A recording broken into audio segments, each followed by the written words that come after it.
ఇంకా విశేషం, దీన్ని వైకుంఠ ఏకాదశి అని పిలవడానికి వైకుంఠం నుంచి స్వామి రావడము ఒక కథ అయితే, మొట్టమొదట బ్రహ్మదేవుడు ఆయనలోంచి బయటికి వచ్చినప్పుడు బ్రహ్మదేవుడికి అన్ని విద్యలు చెప్పంగానే వచ్చినాయట. జ్యోతిష శాస్త్రం ఒక్కటి అర్థం కాల.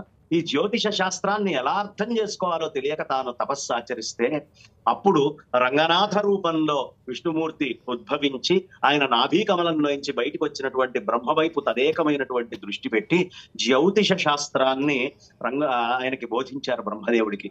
కాబట్టి జ్యోతిష శాస్త్రాన్ని ఆయన నేర్చుకున్నారు. కాబట్టి జ్యోతిష శాస్త్రము అనేటటువంటిది పట్టుబడాలి. కాలము అంటే ఏమిటి అనేది తెలుసుకోవాలన్నా, కాలము నుంచి బయటికి వెళ్లి ఆత్మస్థితిలో ఐక్యం కావాలన్నా ఈ ఏకాదశికి చాలా ప్రాధాన్యత ఉంటుంది. అందుకనే వైకుంఠ ఏకాదశి అని చెప్తాం. ఆ స్వామిని ఆయన అంతర్ధానం అయిపోతే, లేదు స్వామి నువ్వు ఇదే రూపంలో ఇక్కడ ఉండాలి అని బ్రహ్మదేవుడు ప్రార్థించాడు.